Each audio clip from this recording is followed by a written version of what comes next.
Let's go. Yeah, so welcome back. I just want to say thank you to everybody that's watched the last few. Thanks to my friends that have shared it around. Thanks to everybody that's found this channel. I really appreciate it. It's been a fun week of this. It's a new world, and I'm really excited to see where we go. So today's topic is going to be supergroups. Honestly, I just really wanted a chance to talk about some of these bands, but I thought the best way to do it would be in a video where the theme was supergroups.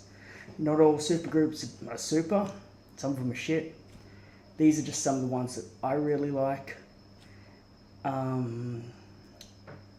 alright, so I'm going to start off with Bloodbath. The standard for what like a Swedish death metal supergroup should be. Formed in 1998. Originally you had Michael from Opeth, you had Jonas and Anders from Catatonia, you had Dan Swano. I don't really think he had a drummer on like the original first release. Now this is the Breeding Death demo, which I talked about previously. Yeah, look at that. You don't have a drummer. This is a banger. I love this. Following that up to 2 years later in 2002, had Resurrection Through Carnage, with the guitar tone being absolutely fucking filthy. The lineup here, I'm pretty confident was still the same. I for some strange reason, I think this has got some of the better song titles with Ways to the Grave, So You Die, Bathed in Blood. Yeah, this had the same lineup.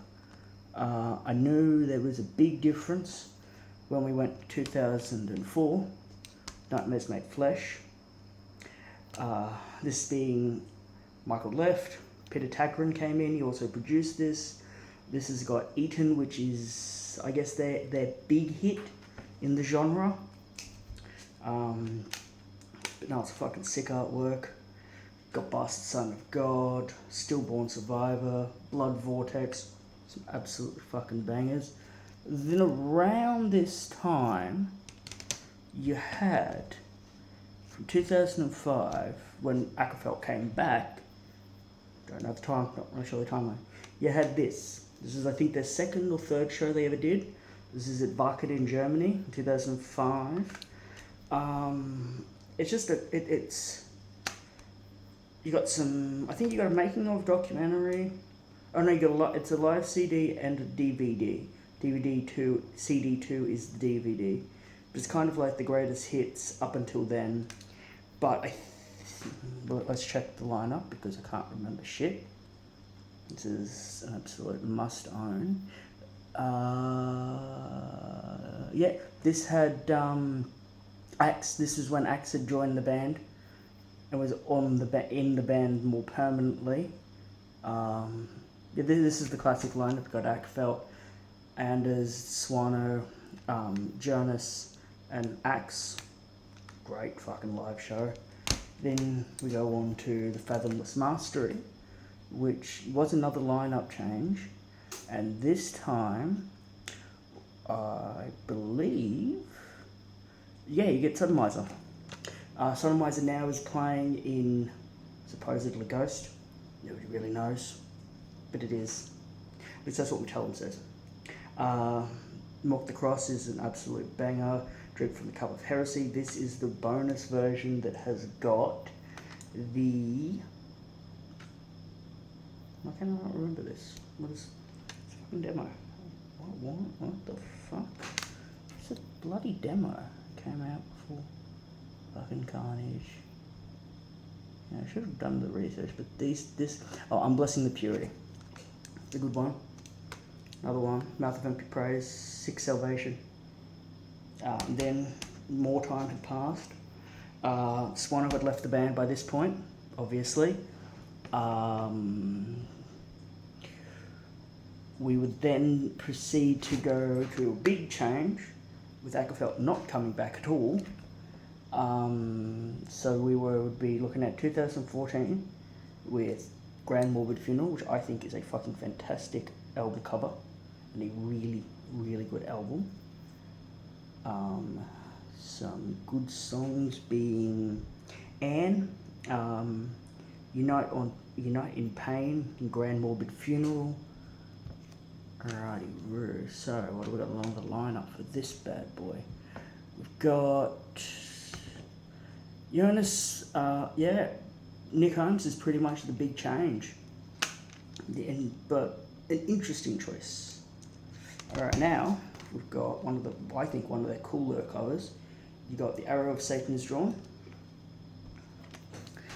and this came out 4 years after that. We have got pretty much the same lineup that we had before, but this one coming out in 2022, which I think is the best thing they've done in about 20 years, would bring in a gentleman by the name of Thomas. I'm not even going to attempt to say his last name. He plays in Entrails. Actually, no, he plays in Lick, which is another really good Swedish band. And he's played live with Catatonia and Bloodbath, and he's a pretty solid guitar player. I think his main band is Lick, where he's the vocalist and guitarist, which they have a new song out, and it fucking rips. I saw them on one of the shows under this tour last year. My issue is the vocals, but I think I have issues with the power plant at Maryland just not being the best with the vocals, especially this kind of a band. But no, this is a good one, and I'm really glad they've been able to find without Swano in the band. You could say they had a few missteps, but I think they found what they're looking for. Fucking the gold standard, I guess, of Swedish death metal supergroups. Maybe the most important one in modern times, but a fucking banger around. Alright, next up we're going to go with a newer band. That would be As in Hell. This has Michael Poulsen, the guitarist and frontman and singer of Volbeat, and Mark from Morgoth. I know a lot of people worried when they saw Michael Poulsen doing a death metal band, but believe me, he doesn't fucking sing, which is positive. And you got Gentleman Morton, which is a drummer, who's a really solid meat and potato. It's just fucking, this band works really well. I know that when they toured last year, they played a lot of covers, like a lot of Bolt Thrower, Carnage. Like, they played a lot of covers that they were influenced by. And this is a tribute album. Like, when you put it on, you listen to it and you're like, oh shit, this is like a Dismember riff, or this is like a Cannibal riff. It's just a solid fucking death metal album, and I really recommend it. That would be As in Hell with Impale Horror. No, I've said that wrong. He's got a cool skull. Really fucking cool skull. Alright, next up, gonna go grindy. Gonna go with another interesting band. Alright, so first up we've got Lockup. I only have a few Lockup releases. I don't have the first one, Pleasures Pave Sewers. That had Peter Tagrin from 1999. In that year you had Nick Barker was in the band. You had Jesse Pintaro when he was still alive. It was basically a Shane Embry kind of focus group. So yeah, don't have that. That's a fucking banger. Then a couple of years later, in 2002, you had Hate Breeds Suffering, which I think is slightly better. That one you had Thomas Lindberg in the band to play in. And again, same lineup as the album before it. Then about 9 years later, you had Necropolis Transplant, which is the album I have. It's got a sick, grindy release. It's just solid. I think, but at this point, obviously, Jesse had passed, so you had a gentleman by the name of Anton, who did also play, who plays in Brujeria at the moment, also played in, I want to say, I thought he played in Nuclear Assault. He did not. I might be confusing this with another gentleman. He plays in Brujeria, he plays in Lockup, and then a band called Pentagram from Chile, where he's the vocalist. I don't know how long he's been in that band or what. I don't know much about that band. But no, Anton's a solid guitar player. He still plays in the band now. I guess the biggest takeaway from this band is they might not be the most original, but it's very satanic-y, kind of blasty grind. And it's just fucking relentless. Then we had Demonization coming up. Ooh, that would have been... Did that come out? That came out 6 years after, in 2017. Same lineup again. But by this point, we had entered back into the world of Kevin Sharp from Brutal Truth. Classic gentleman. Plays in another band that we're going to mention in a few. But it's just a fucking banger of a album. And then we have The Dregs of Hades.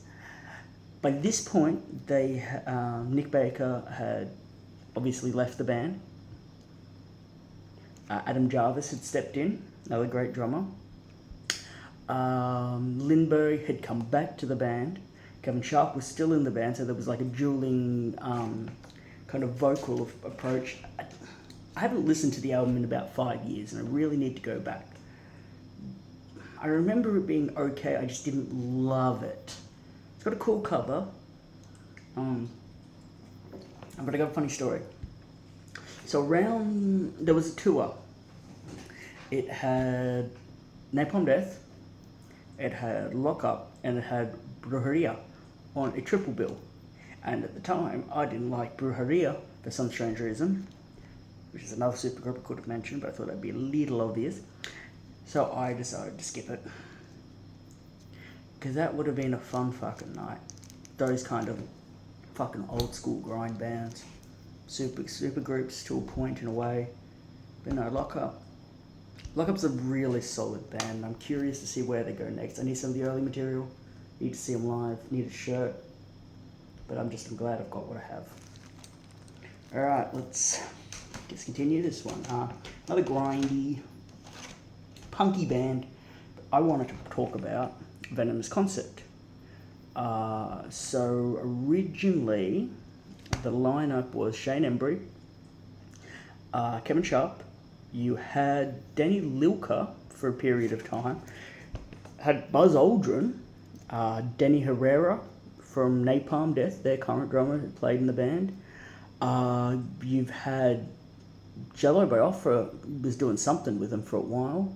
Now you've got Shane Embry, you've got Kevin Sharp, again you've got John Cookie, he plays with Napalm, like a live situation, and he plays live with Nalma Thruck, and you got Carl Stokes, originally from Cancer. So yeah, that's an interesting lineup. It's more hardcore punky, but it's really good. 2004 you had Retroactive of Abortions, I don't own that one, I should grab that one. 2008 you had Poison Apples, banger, don't own that. You had Kick Me Silly in 2016, solid release. Then you had Politics versus the Erection, which is a little bit poignant now. And you've got kind of a good dick. It's funny. It's a funny idea. It's funny.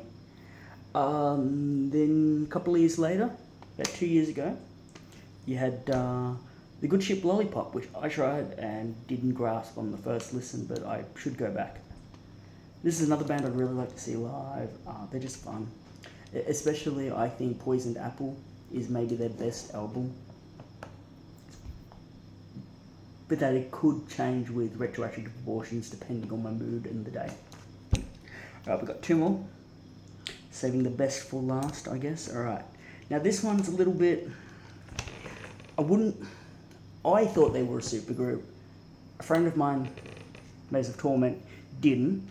And this was kind of where the conversation stemmed from. But I wanted to bring up Aura Noir. Maybe not in the beginning were they a supergroup, but now you would consider them being a supergroup. With the main being, the three of them being, at least since 1996 and the second album, being Aggressor, Apollyon, and Blasphemer. Aggressor's played in a bunch of different bands, Cadaver for a while, done a bunch of live work with Dark Throne, and what else was he on? He was the one that was interesting. Satyricon, he did some stuff with Satyricon. He did some stuff with Dimmy Boogie. He did some stuff with Natafrost.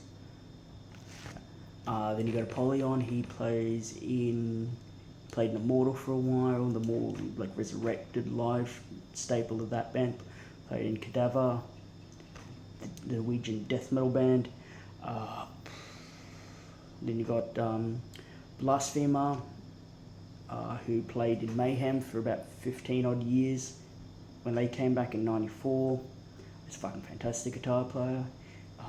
He now plays with David Vincent in a band called Ultimus, I think. And both him and Apollyon play in like a...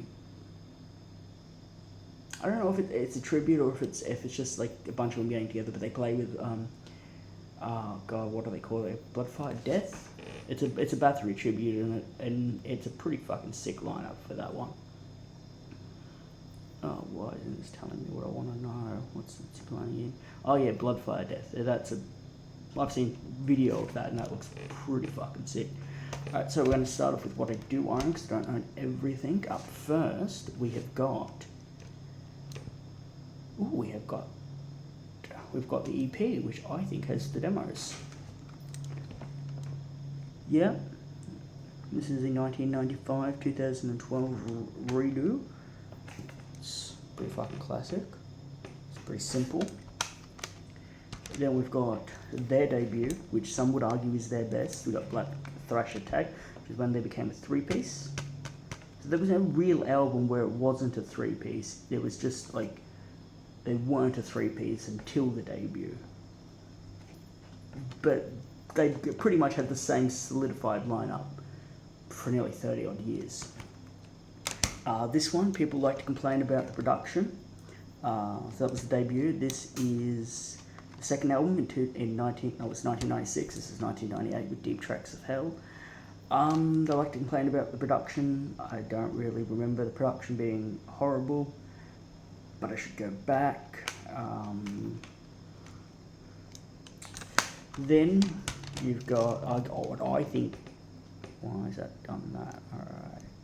Then what, so when they did this, at the same time, from what I read in an article, or maybe this is, it might not have been this. There was an album, there were two albums that they wrote roughly at the same time. One of them was more Aggressor songs, and one of them was Apollyon songs. And Apollyon wrote the majority of The Merciless. That would be 2004. And I think, and this is a short album, under 30 minutes, I think this is the best thing they've ever released. It's just unrelenting as fuck. It is dark and brutal. And you've got Condor, you've got Black Metal Jaw, you've got so many fucking bangers. It's just fast, and the kick drum sound is fucking like to your throat. It's fucking fantastic. Alright, then we have another 4 years after that, we have Hades Rise, another banger. There is no bad Aura Noir album, but we do have some that I don't own, and that would be the one that followed that, being Out to Die in 2012. Really need to grab that. And then you had Aura Noir, I think that's probably fucking wrong, in 2018. That was their last album. I do not own that, but I did get to see them live.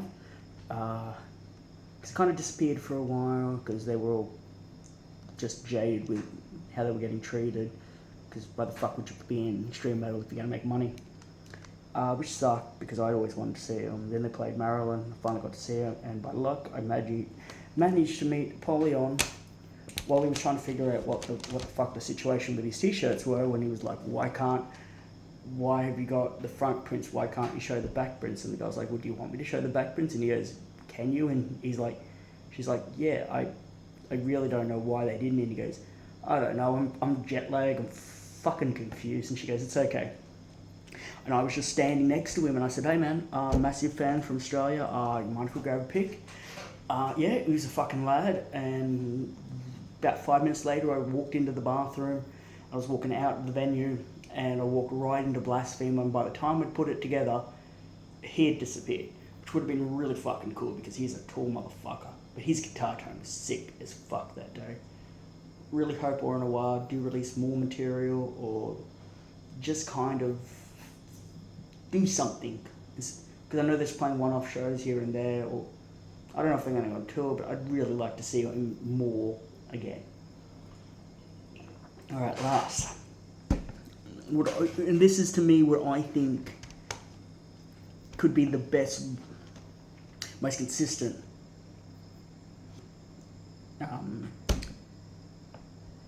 you know what, yeah, the most consistent supergroup that they have done, because they only did 3 albums, and that would be from the Netherlands, formed in 2006, and now defunct,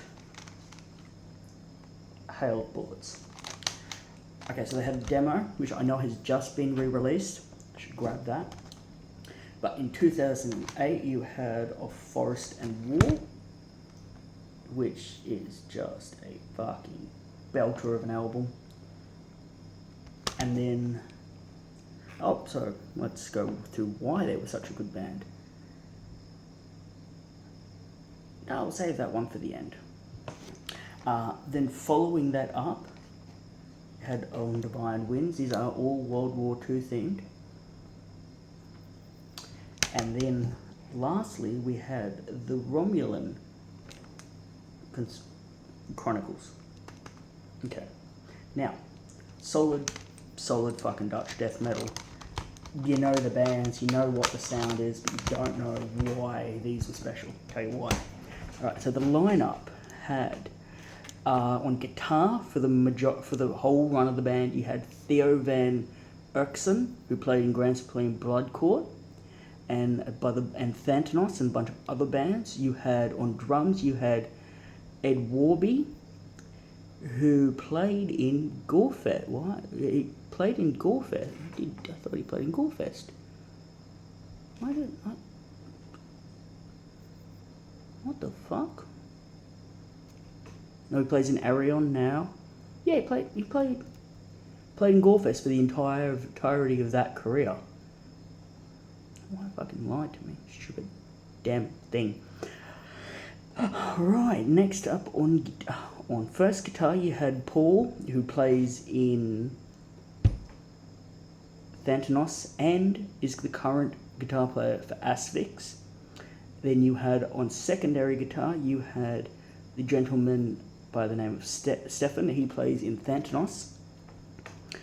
Played with Gorefest Live. And lastly, this is what makes it special, you had Martin Van Buren, who has played in just so many different bands.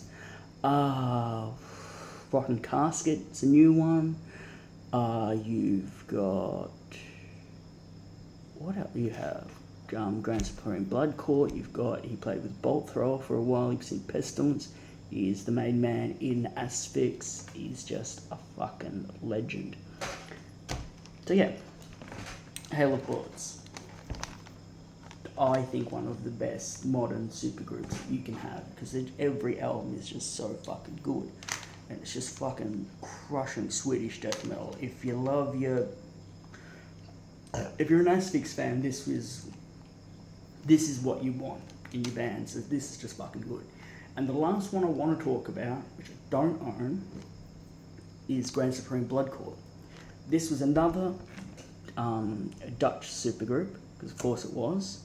This one with a slightly different lineup, which apparently is back in some capacity. Nobody knows what the fuck they're up to, but so you had Bow Down Before the Blood Court in 2012. That was the only album they ever did. I think they played a few live shows, not entirely sure. But you had... Alright, so you had Theo again. He was the bass player. You had Bob Bagaris. He played in Asphyx for a really large portion of their career.